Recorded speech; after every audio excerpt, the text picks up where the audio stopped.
जेने दाखविले आनंद कंदा तू पुकार न फिटे मज कदा देवा परमानंदा तूच फेड़ी।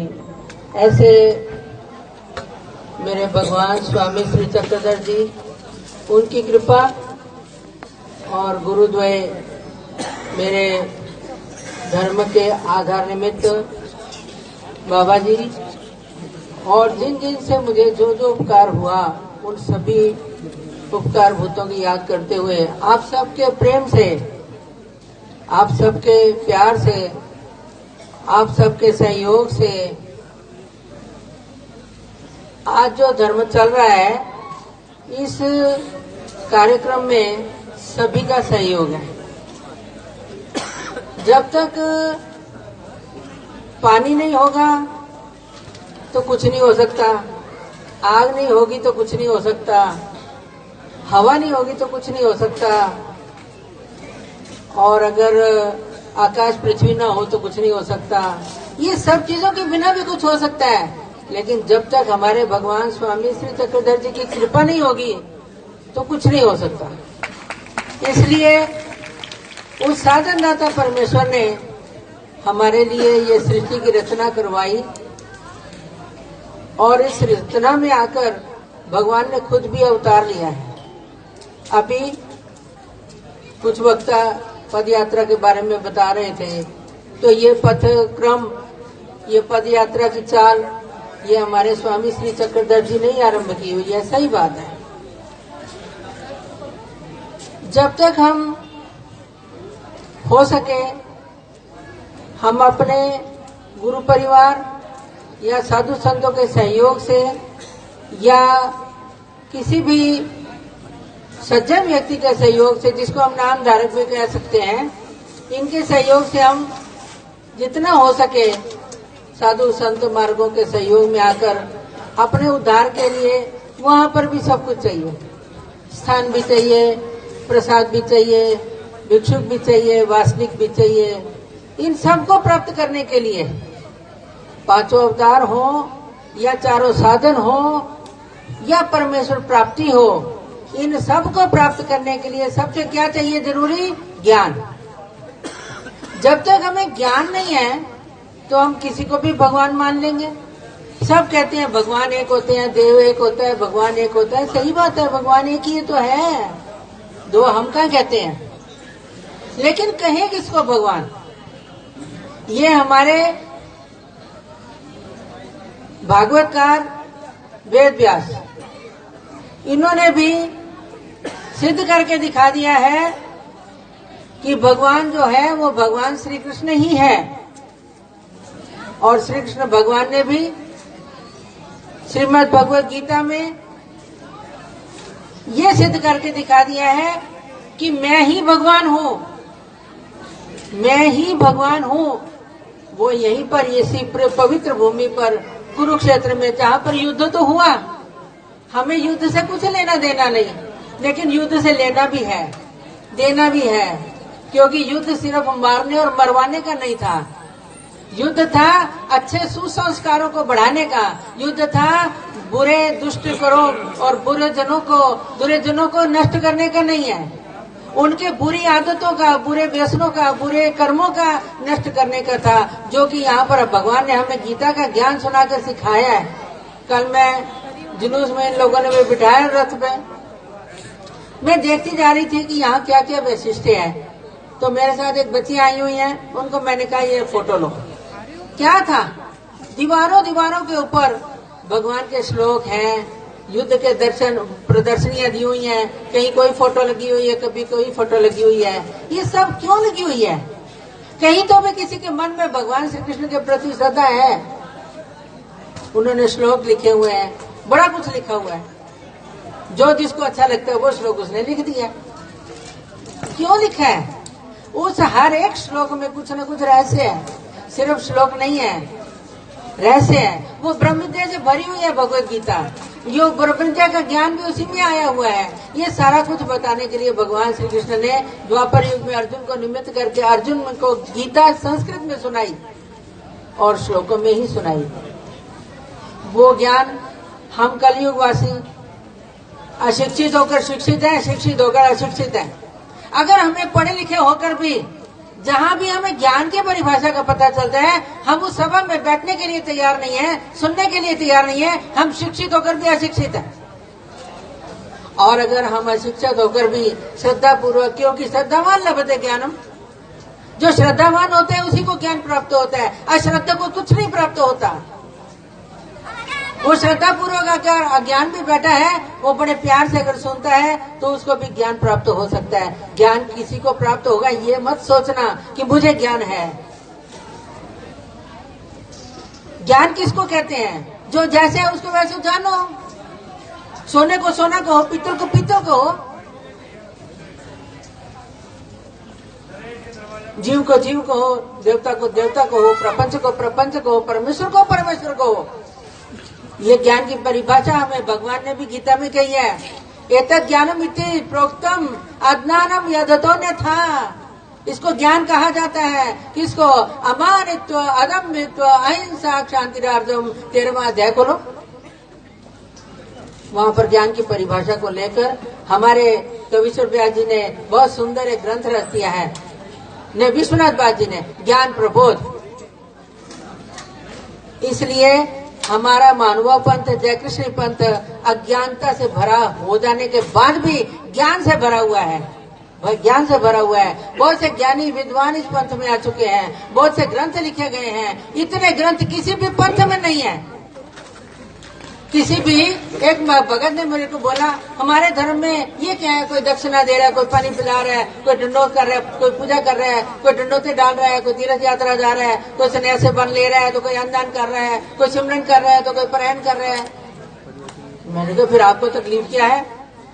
कहते नहीं, तकलीफ ये है कि हम और धर्मों में जाते हैं, एक ही तरीका होता है, सारे लाइन में लग जाओ, गुरु जी के दर्शन लो, सामने बैठ जाओ और बस 2 बातें सुन के अपने घर चले जाओ। वहां पर ही शादियां करवा देंगे, वहां पर ही तुम्हें उपाय भी बता देंगे, जन्म कुंडलियां भी मिला देंगे और संसार बड़े अच्छे से चलाएंगे। मैंने कहा ये धर्म है या बिजनेस है? कहते नहीं जी हमारा धर्म है। मैंने धर्म किसको कहते हैं? पहले धर्म किसको कहते हैं?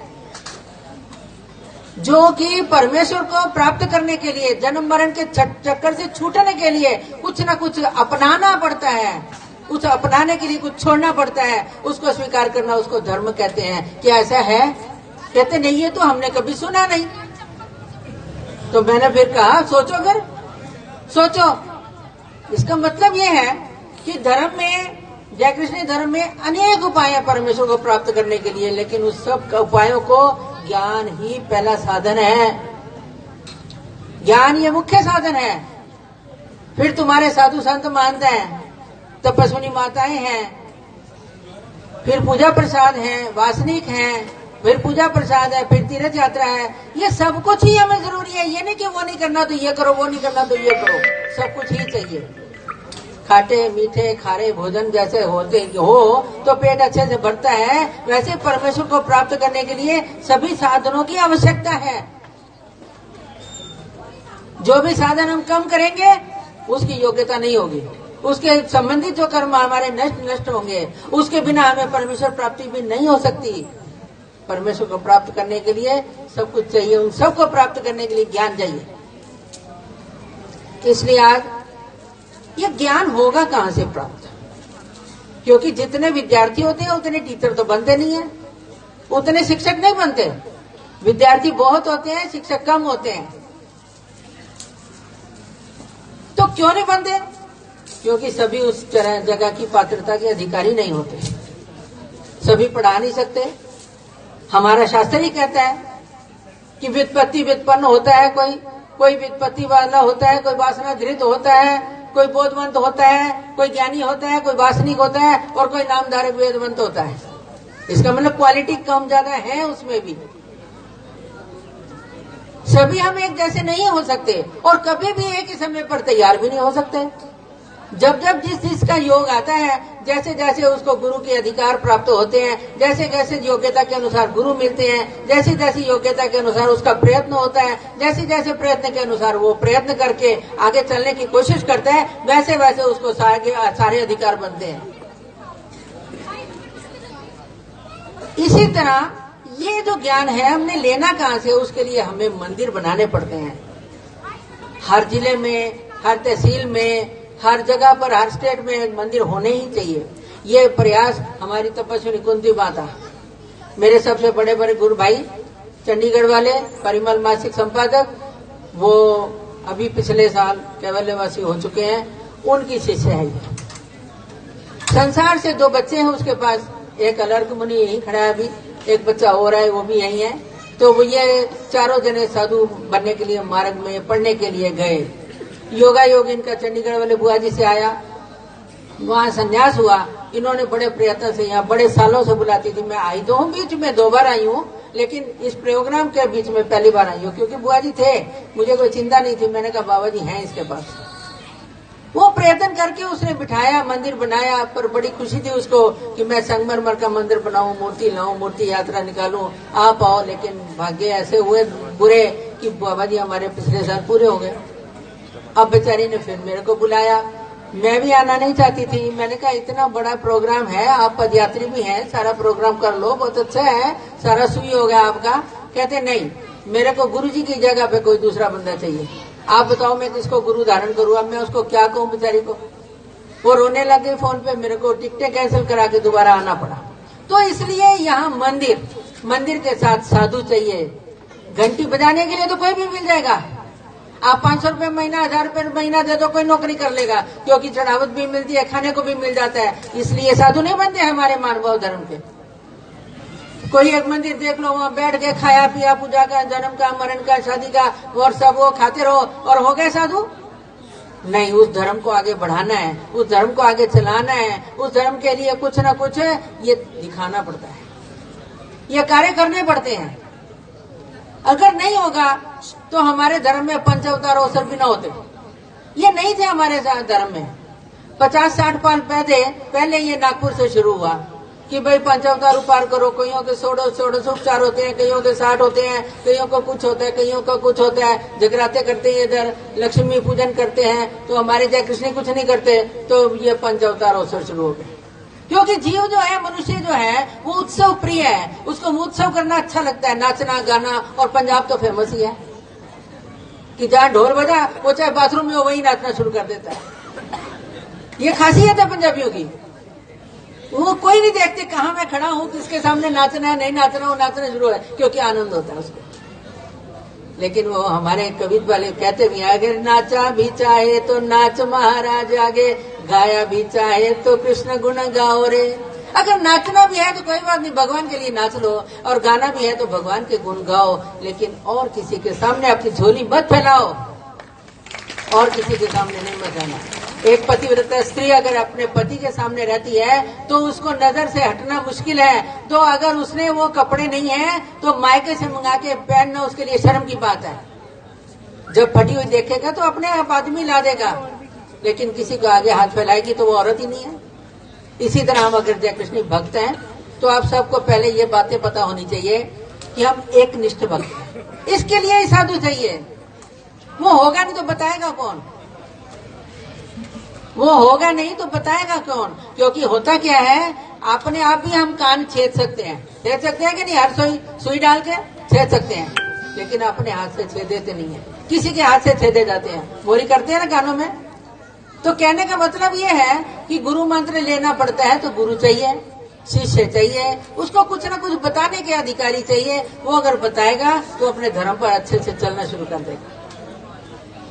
अब उसको बताने के लिए ये पहले कस्में डालनी होती है हम लोगों ने कि हमने चतुर्थी, एकादशी, शिवरात्रि, महालक्ष्मियां, गणपति, देवी, लक्ष्मी पूजन, वड़ पिंपल, तुलसी की पूजा, है हरतालिका, क्या कहते हैं, पिता औरतें इधर चतुर्थी करती हैं, हर करवा चौथ, ये सब कुछ छोड़ते हो क्या आप?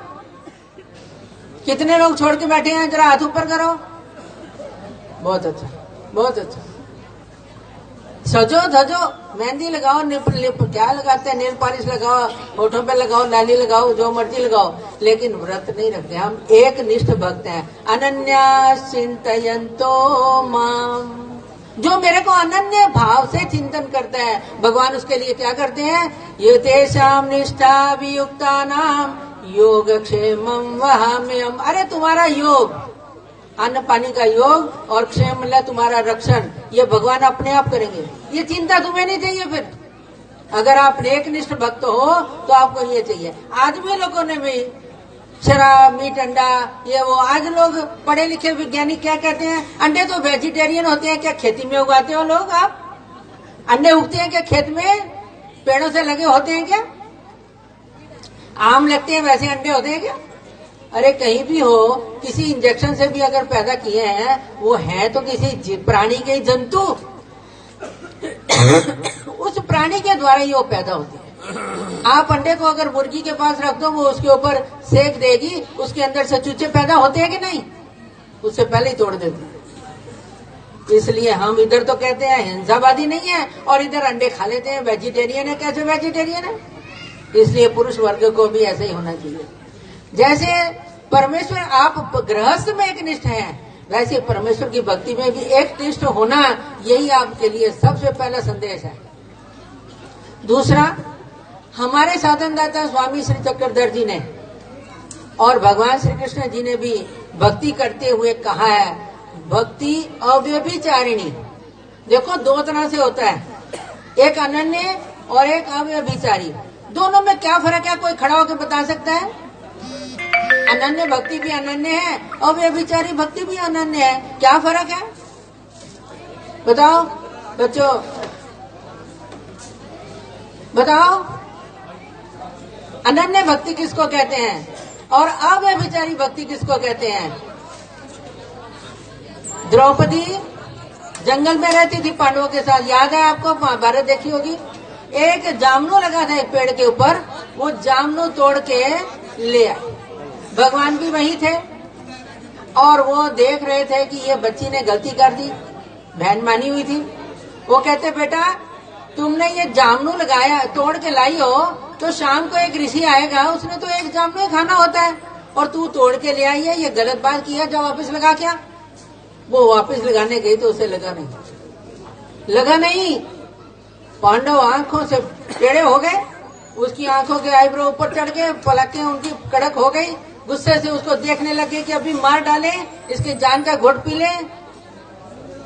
लेकिन भगवान तो भगवान ही होते हैं, और भक्तों के तो अवश्य रक्षक होते हैं। याद रखना, भक्तों के रक्षक होते हैं, भक्तों के रक्षक होते हैं, अपनों के रक्षक होते हैं। भगवान कहते हैं, बेटा तूने क्या बात है, तेरे हाथ से क्यों नहीं लगा? क्या तेरे मन में कोई इच्छा हुई थी? देखो, अनन्य और अव्यभिचारी। वो कहती है, हाँ एक इच्छा हुई थी। क्या हुई थी? कहती है कि एक बार कर्ण रथ पे जा रहा था, तो मेरा ध्यान हुआ कि ऐसा पति मेरा ये भी होता तो। मानसिक, याद आया?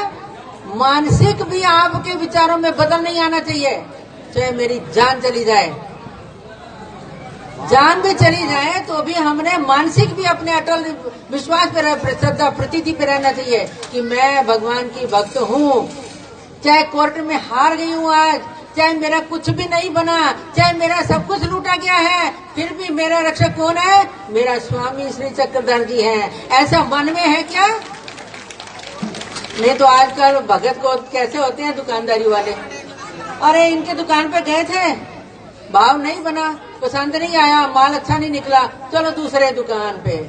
वैसे ही इस भगवान कृष्ण जी से ये कहते हैं मंदिर आया करो, ये कहते हैं यहाँ तीर्थ पे जाया करो, वहाँ की बारियां करो, खेटा करो, वो सब कुछ किया, पर मेरा काम नहीं बना, तो भगवान बदल लो। ये क्या है? क्या पति बदल लेते हो? बिजनेस डाउन हो जाते हैं, उसको कोई बीमारी हो जाती है, या तुम्हारे कोई बच्चे की बीमारी हो जाती है, कुछ हो जाता है, तो पति बदल लेते हैं क्या? इसी तरह मन से भी जो अन्य ना किसी और का नहीं होता है, वो है अनन्य। क्या ऐसे आप भगत हैं तो भगवान आपकी रक्षा करेंगे। ये संदेश हमें यहाँ कुरुक्षेत्र में से ही मिला है। इसी कुरुक्षेत्र में भगवान ने सब लोगों के लिए भी एक संदेश दिया है।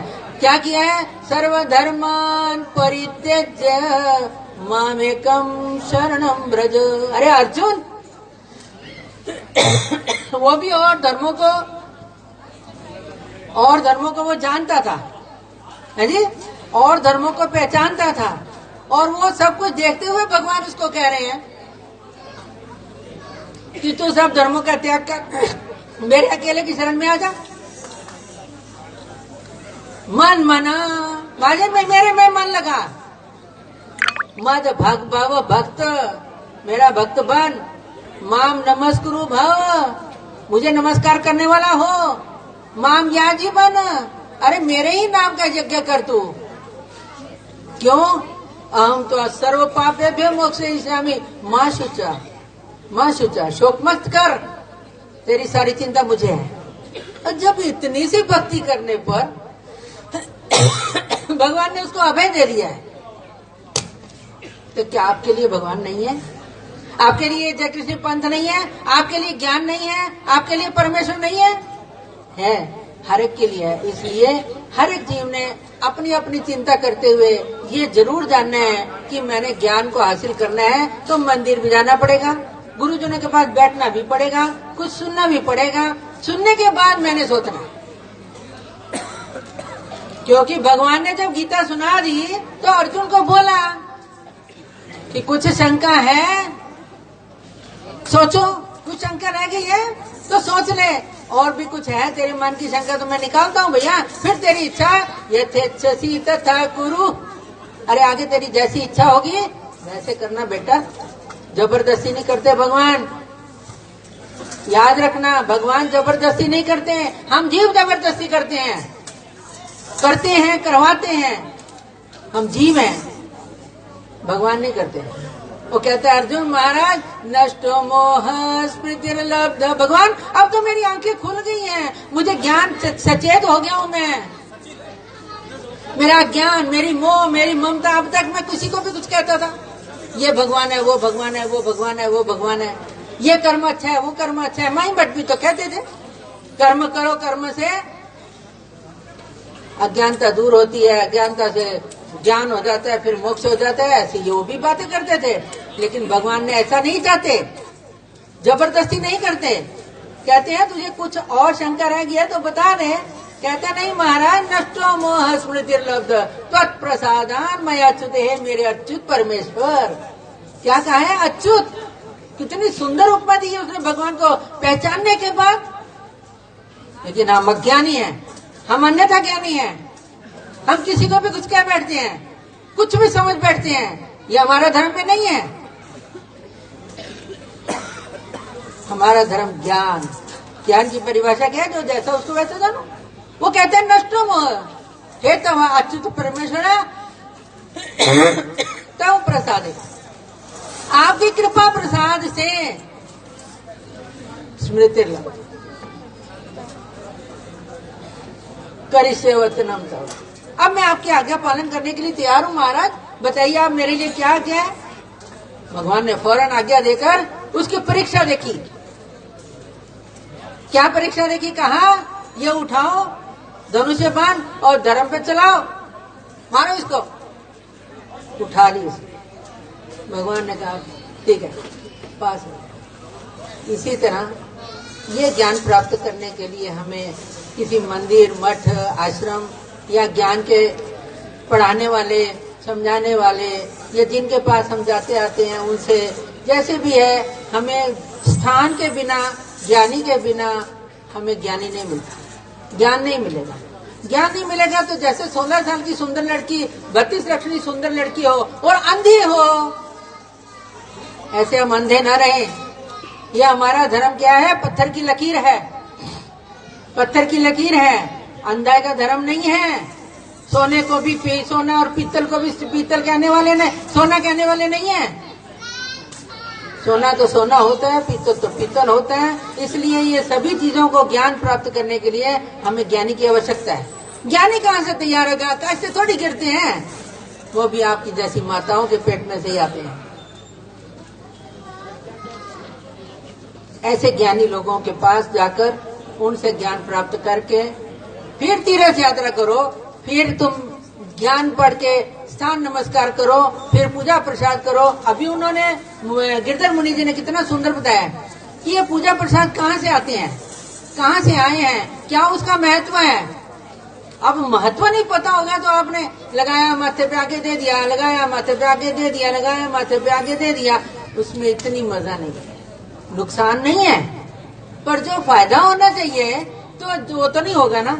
जैसे इंजेक्शन टच कर दिया, सुई चुभो दी, लेकिन सिरिंज के आगे करके दवाई नहीं पहुंचाई। इसी तरह जब तक हमें ज्ञान नहीं होगा, हमें कुछ भी विधियां करते हुए नुकसान कुछ नहीं होगा। ये नहीं मैं कहूंगी विधियां नहीं करनी, आपने विधियां करनी है, लेकिन ज्ञान भी पढ़ो साथ साथ। ज्ञान के साथ समझो कि कहाँ नमस्कार करना है, कैसे नमस्कार करना है, क्या क्या विधियां हैं, कैसे ज्ञानी जनों के साथ रहना है, उठना है, बैठना है, क्या क्या सीखना है। हमने सब कुछ देखते हुए थोड़ा सा एक लीला लूंगी, किसी के दोष नहीं देखने। अगर हम किसी के दोष को पचा नहीं सकते, इसका मतलब हम गुण भी नहीं पचा सकते। याद रखो, जो किसी के गुण को, किसी के महत्व को नहीं जानता, वो भी अंधा है। या किसी को दोष को जानकर वो उसको दोषी ठहराता है, लेकिन खुद को गुणवान ठहराता है, वो भी अंधा है। हमने ऐसा नहीं होना, हमने ऐसा नहीं होना। हमने गुण को गुण, दोष को दोष कहना है, और गुणी को गुणी गुणवान कहना है, दोषी को दोषवान नहीं कहना। वो मैं ही हूँ। आज वो कर रहा है चोरी, कल मैंने भी तो की थी। आज वो कर रहे हैं बातें, कल मैंने भी तो की थी। आज वो शोर मचा रहे हैं, वो देखो छोकरे पर खड़े हैं, सैकड़ों लोग खड़े हैं। इसका मतलब हम उनका दोष लें? ठीक है, वो भी कोई काम कर रहे होंगे, ठीक है, करने दो। हमने उनका दोष क्यों लेना है? हमने नहीं दोष लिया। एक बार इस लीला में बहुत सारा संदेश देना है मैंने, आप ध्यान से सुने। अर्जुन को बड़ा अभिमान था कि मेरे जैसा भगवान का प्रेमी, मेरे जैसा भगवान का सेवक, मेरे जैसा भगवान का आज्ञाकारी कोई भी नहीं है। मेरे जैसा भगवान का भक्त भी नहीं है, कोई नहीं है। अब भगत और अभिमानी तो भगवान को तो ना मानी। और माही भट्ट अभिमान में आए तो पहली भेंट में उनका अभिमान नष्ट हो गया।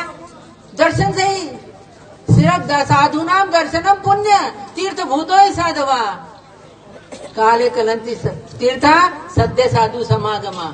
साधु के पास आने पर उसी वक्त अज्ञान दूर हो जाता है, ज्ञान आ जाता है। तीर्थ यात्रा करने पर जो फायदा होने आपके बैंक में चला गया, उसी वक्त फायदे कम हुए।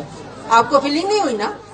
थकावट तो जरूर हुई, खाना भी खा लिया, स्वागत भी हुए, तीर्थ यात्रा भी हुई, साधु संत भी मिले, सुनने के भी बड़ा कुछ हुआ, लेकिन लेने वाला होगा तो सब कुछ फायदे उसी को हो चुके हैं। तो उस वक्त सुन लो, मैं वैसे तालियों के अभिलाषी नहीं हूँ, आप सिर्फ ध्यान से सुनो कि मेरा कहने का मतलब क्या है। मैं बिल्कुल तालियों की या मान मान्यता के अभिलाषी नहीं हूँ, भगवान मुझे ऐसा ही रखे। आप तालियां बजा रहे हैं, आपको खुशी हो रही है, ठीक है, अच्छा लग रहा है, ये उसका मुझे रिजल्ट मिल रहा है कि आपने सुना है और आप अच्छे से सुन रहे हो। लेकिन मेरे को अपेक्षा नहीं है कि आप मेरे लिए तालियां बजाओ, साधु संतों के लिए बजाओ, मैं उसके लायक नहीं हूँ। ठीक। अर्जुन जब ऐसे हो गया, भगवान को बड़ी चिंता हो गई। भगवान कहते हैं, अच्छा अर्जुन चल, कहीं चलते हैं। चलने लग पड़े। शाम हो गई, भूख लगी है। अर्जुन को भगवान ने सादे कपड़े पहनाए, खुद भी सादे कपड़े पहने, चल पड़े साथ में। रात हो रही है, भूख लग रही है, कहाँ रुकना है, क्या है भगवान, चलो कहीं, कहाँ जा रहे हो, चलो चलो चलो। चलने लग पड़े। रात हुई, जब पहाड़ी सी आई तो अर्जुन कहता है, महाराज कहाँ जाना है, अंधेरे में रास्ता भी तो नहीं दिख रहा। भगवान कहते हैं, कोई आवाज दे, कोई पहाड़ी पे रहता होगा, आ जाएगा। उनका कौन है भाई, इस पहाड़ी पे कौन रहता है? एक भील था, भील, और एक भीलन थी। भील बड़ा अच्छा संस्कारी आदमी था, उसे लगा जरूर कोई मेहमान है और वो रास्ता भूल चुका है। जो पहाड़ियों पे रहते हैं तो उनको रास्ते वहां के मालूम होते हैं। सब लोग पहाड़ियों के रास्ते नहीं ढूंढ सकते। आप जो जंगलों में रहते हैं उनको जंगलों के रास्ता पता होते हैं, आप सब नहीं ढूंढ सकते, क्योंकि हमने वो देखे नहीं तो ढूंढेंगे कैसे। वो भील टेढ़ी मेढ़ी गलियों से भागता हुआ आ गया। आओ आओ आओ, चलो चलो।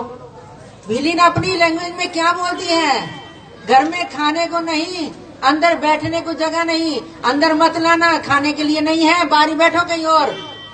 देखो, एक ही घर में दो संस्कारी जीव, एक की चाल किधर जा रही है, एक की चाल किधर जा रही है, ऐसा होता है, आज भी है, आज भी है।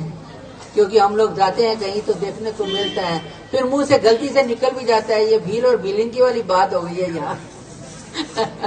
आपके लिए नहीं है, कहीं गई थी ऐसा योग आया। चलो जो है वो अपनी लैंग्वेज में कही जा रही है, मेरा हिस्सा मैं खा लूंगी, तेरा तू देख, मैंने कुछ नहीं देना। उसने अपनी भाषा में कह दिया कि तेरा तू ले ले, मेरा मुझको दे दे। भील ने अपना सब कुछ दोनों को खिला दिया, वो भूखा रहा। वो कहती है मैं बाहर नहीं खाऊंगी। था क्या? टूटी हुई झोपड़ी जिसमें अंदर बाहर का सब कुछ दिखता था, टूटी हुई झोपड़ी थी। वो कहता है तूने जहां सोना है सो जा, ये दोनों अंदर ही सोएंगे। क्यों? कि मेहमान है हमारे। सो गए जाके अंदर, सो गए। जब सुबह के समय भील को अकस्मात मृत्यु आ गई, वो पूरा उसने अपनी सेवा भजन क्रिया कर ली, वो तो प्राप्ति के लिए तैयार हो गया, क्योंकि उसने सर्वस्व दे दिया है। झोपड़ी अपनी दे दी, ये भाई ने टेंट दिया। कौन है माता? अभी उसको शाल प्रसाद दिया भाई जी ने, है टेंट दिया। किसी ने जगह दी, किसी ने अन्न दिया, किसी ने पानी दिया, किसी ने सहयोग दिया, किसी ने कुछ दिया। उसने सब कुछ दिया, घर भी दे दिया, पत्नी भी दे दी और खाना भी दे दिया। सोया और पूरा हो गया, वो अंदर पर लेटी रह गई। ये सुबह कहते हैं, भगवान कहते हैं चल अर्जुन चल चल। चलते हैं। देखो जीवन में दिन में जब हम लोग जल्दी उठते हैं तो हमें नाश्ता भी जल्दी चाहिए होता है ना, और देर से उठेंगे तो उनको देर से ही चाहिए होता है। तो वो सुबह उठे, भगवान कहते हैं चलो चलते आए पैदल, तो भूख तो लगनी है। कहता अर्जुन महाराज भूख लगी है। कहते हैं धोती फाड़ चल, भिक्षा मांग लिया, झोली ले जा। हमारे धर्म में अभी भी हम भिक्षा मांगते हैं। यहाँ कल करनाल में भिक्षा लेने गई थी हमारी एक माता, भिक्षा लेने गए, किसी के घर से कुछ रोटी परोसी नहीं। ध्यान रखना, रोटी परोसी नहीं। चलो आगे चलो। सुबह गोबर गिराती हुई जाती हैं गैयें, जो ग्वाले होंगे, जिनके घर गौएं होंगी, भैंसें होंगी, पता होगा कि जब उनको किले से छोड़ो तो वो बाहर जंगल की तरफ जाती हैं चरने के लिए, तो गोबर गिराती हुई जाती हैं। तो भगवान कहते हैं अर्जुन ये गोबर पे पैर नहीं देना। कहते हैं अच्छा जी महाराज। आगे चले, और दिन निकल गए, किसी तरह इधर उधर से कहीं खाने को मिला, टाइम पास हो गया। कुछ दिन बाद भगवान एक जगह जा रहे थे, एक राजा के घर बच्चा हो गया। बच्चा तो हो गया जवान, छोटा जब पैदा, लेकिन आंखों से खोलता नहीं था, आंखें बंद थी। भगवान ने कहा अर्जुन ये अन्न छत्र लगा हुआ है, जा भिक्षा मांग के ले आ, अच्छी भिक्षा मिल जाएगी। वहां गए तो वो कहते हैं जी हमारे यहाँ रिवाज है कि हमारे यहाँ जो आएगा उसके पैर धोए जाएंगे, बिठाया जाएगा, तिलक लगाया जाएगा, राजा रानी बच्चा नमस्कार करने आएंगे, आपका आशीर्वाद लिया जाएगा, आपको यथेच्छ भोजन दिया जाएगा और आप यहाँ बैठ के खाइए, आ जाओ। भगवान को अर्जुन ने कहा ऐसा ऐसा संदेश है। भगवान कहते हैं कोई बात नहीं, चलो खाना खाते हैं, चाहते हैं। अब देखो कितने भी हीरे को छुपा लो आप अंधेरे में, उसकी रोशनी तो पड़ती ही पड़ती है। सूरज को कितने भी ढक्कन लगा लो, उसको लाइट तो पड़नी ही पड़नी है। और जहाँ भगवान हो वहाँ क्या नहीं पहचान होती। भगवान को वो देखते रहे कि चंद्रमा की तरह सुंदर प्रकाश भगवान का दिख रहा है, सुंदर सावली मूर्ति है, ये कोई खास व्यक्ति है। लेकिन अब कपड़े ऐसे पहने हैं तो क्या पता एक जैसे भी दिखते हैं लोग, क्योंकि हमारे भगवान ही कहते हैं हमारे जैसे भी हैं। तो बैठे हैं, खाना खाओ गया है, बच्चे को गोदी में लाया गया है, बच्चा गोदी में रखा गया है भगवान के। बच्चे ने आंखें खोल ली, भगवान श्री चक्रधर स्वामी की जय। आंखें खोली, हंसने लग गया, काम हो गया भगवान का। बस भगवान का काम हो गया। अर्जुन कहते हैं बड़े दिन फिर उनको रख लिया कि इस महापुरुष से हमारा कुछ फायदा हुआ। उनकी तरफ से तो महापुरुष ही कहा जाएगा ना, तो इनसे हमारा बच्चा ठीक हो गया। उनको कुछ दिन रखा और उनका आदर आतिथ्य किया और चलने लगे। तो आगे जब गेट से निकले तो एक सूरनी थी, सूरनी, जिसको साधु संत अच्छे नहीं लगते थे, जिसको ज्ञानी पुरुष अच्छे नहीं लगते थे, जिसको अन्नदान अच्छा नहीं लगता था, किसी को कोई आदर अतिथि अच्छा नहीं लगता था। सिर्फ मैं ही खाऊं, मैं ही रहूं, मेरा ही हो, वो पति को भी देना चाहती थी। वो सूरनी जो थी बच्चे लेकर सामने आ गई। तो सब इधर उधर हट हट हट कर रहे थे। आगे चलते रहे। भगवान को कहता अर्जुन, महाराज कितने दिन ऐसे चलना है? कहीं बैठो, मेरे को बताओ कहां से आ रहे हो, कहां जा रहे हो? कहते चल बैठ। कहते अर्जुन, तुझे भी अभिमान हो जाता है कि मेरे जैसा आपका भक्त नहीं है, तो उस भील में क्या कमी थी रे? वो भील भगत में क्या कमी थी जिसने अपना घर, अपनी पत्नी, अपना पूरा हिस्सा दे कर हम दोनों को खिला दिया और अंधेरे में हाथ पकड़कर ऊपर ले गया? वो तो दूसरे दिन ही मैंने उसको राजा के घर बेटा बना दिया है। दूसरे दिन ही राजा के घर बेटा बन गया है। और जो भीलनी थी वो सूरनी बन गई, क्योंकि विषय इंद्रिय संयोगात, विषय और पदार्थ खाना सिर्फ यही मुझे चाहिए, यही चाहिए, यही चाहिए। अपेक्षा, अभिमान हमारा जब तक नष्ट नहीं होता तो हमने कुछ नहीं पाया, सब खो दिया। वो सूरनी थी। और तेरी झोली में जिसने एक चप्पा, एक ग्राही, इतनी भी रोटी नहीं डाली, वो गोबर के कीड़े। इसलिए गोबर पे पैर रखेगा तो कीड़े मर जाएंगे रे, तेरे से हिंसा हो जाती। इसलिए हमने कमाना है, हमने ही खाना है। और संसार में 2 बच्चे पैदा करके सारी जिंदगानी उनको देने के बाद भी 2 दिन भी भगवान को दे नहीं सकते हम, तो उसकी थैंक यू कहाँ करेंगे हम? उसका धन्यवाद कैसे करेंगे हम? उसको कैसे समर्पित होंगे? अभी बाबा जी ने बोला है, एक वक्ता बोल के गए ना कि तन मन धन सब उसके अर्पित कर दो। कैसे अर्पित होंगे हम? और जजा कदा हम अर्पित होते भी हैं तो हमारे राग द्वेष खत्म नहीं होते। अर्पित होते भी हैं तो संबंधियों रिश्तेदारी टूटती नहीं है। अर्पित होते भी हैं तो हम मान, मान्यता, पूजा, पुरस्कार, पैसा, ये वो, इन अपेक्षाओं में ही मर जाते हैं, लेकिन हम अर्पित नहीं होते। वो चाहते हैं जैसे भगवान जैसे चाहते हैं वैसे हमें अर्पित होना पड़ता है। लेकिन अर्पित होने के लिए उसका नाम भी मालूम होना चाहिए। अभी हमारी बच्ची वैसे तो मेरे रिश्तेदारी में लगती है, पर अब शाहपुर बाबा है, ये तुम्हारे सामने बैठी हुई है। तो ये भाई जी ने अभी क्या बताया कि नाम मालूम होना चाहिए। इसलिए जिसके घर जाना है उसका नाम पता हो, थोड़ी उसकी पहचान भी तो रखो, थोड़ी उसकी पहचान भी रखो। कहाँ रहता है, कहाँ उसके माता पिता नाम क्या है, उसका सरनेम क्या है, किस जात बिरादरी का है, कैसे मिलना है उसको। ये सारी रिश्तेदारी का मामला ज्ञानियों से ही होता है। इसलिए ज्ञान और ज्ञानी, ये दोनों ही चीजों के लिए मंदिर और भगवान की पूजा ये भी जरूरी है। सभी चीजों के लिए परमेश्वर की कृपा जरूरी है। सबके लिए तुम्हें प्रयत्न करना जरूरी है। ये बांट रहे हैं, ज्ञानी लोग दे रहे हैं, लेने वाला भी तो चाहिए। अगर श्रोता वर्ग नहीं है तो वक्ते की कोई कीमत नहीं है। वक्ता वर्ग है तो श्रोता है तो वक्ता नहीं है तो उसकी भी सभा की कोई कीमत नहीं है।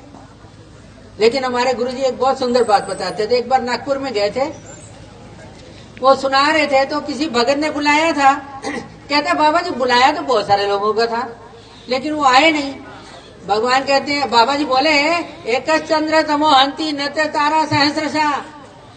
हजारों तारे भी हो ना, उसकी कोई वैल्यू नहीं है। एक चंद्र हो तो भी उसकी बहुत वैल्यू है। इसलिए तुम लोग एक एक चंद्र, एक एक व्यक्ति, एक एक चंद्रमा के बराबर हो, क्योंकि आप ज्ञान का प्रकाश सुनते हो, लेते हो, मन को शीतल करते हो, औरों को शीतल करते हो। आपके पास ज्ञान भी है। ये चंद्र सूर्य तो दिखावा है, जैसे पृथ्वी है वैसे चंद्र सूर्य है, ये कोई देवी देवता नहीं है। इसलिए आपने अपने आप को बदलने के लिए मंदिर में आना बहुत जरूरी है। मंदिर के साथ कुछ लोग ऐसा करते हैं, तीर्थ यात्रा कर लो, कोई साधु बैठा उसको दंडोत भी नहीं करना चाहते हो। अरे सिर्फ दर्शन से अगर पुण्य होता है तो उसको दंडोत करने से क्या नहीं होगा। हमारे आचार्य जी को भगवान ने सुबह कहा, बेटा बाजार जा रहे हो, कोई मिलेगा तो उससे बात करना। भगवान चले, आचार्य जी चले गए, देखा कोई मिला तो नहीं, उन्हें भूल भी गया था। इतने में पालकी जा रही थी। वो बोले कौन है? ये है, कौन थे वो? पद्मनाभी। वो बोले आप कौन? मैं पद्मनाभी। आप कौन? मैं भगवान के पास रहने वाला वानरा। अपना परिचय उन्होंने इस तरह दिया, वानरा कह दिया। तो जब वो याद आई कि भगवान ने कहा था मिलने के लिए, तो भगवान के लिए उन्होंने पूछा, भगवान यहाँ आए क्या आए हैं? उसने पालकी में से ही दंडोत कर दिया। वो बोले, भगवान को बोलना मैं पद्मनाभी मिला था।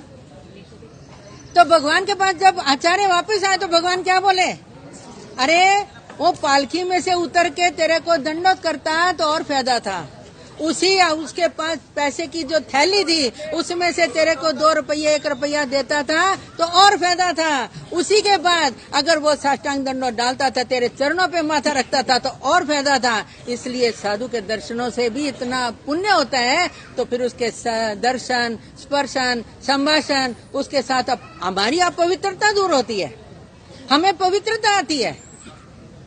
इसलिए ये अवश्य करने के लिए ये संत जन गांव गांव पैदल पैदल आप लोगों को लेकर निकले हैं। आप लोगों के अहोभाग्य है, कितने संत समागम में आप लोगों को कुछ न कुछ प्राप्त होता है, लेकिन जब फैसला हो जाता है जाना है तो कुछ लेके जाओ, कुछ न कुछ अपने साथ बांध के लेके जाना। क्योंकि साधु के दर्शन के लिए गया सुदामा तो कहता खाली हाथ नहीं जाऊंगा।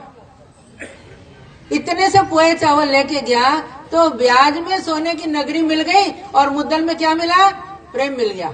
इसलिए हम साधु संतों के समागम में आए हैं। इस संत समागम में आपका बहुत बहुत हार्दिक अभिनंदन है, क्योंकि संसार बड़ा मुश्किल है। आज का संसार घोर कलयुग है।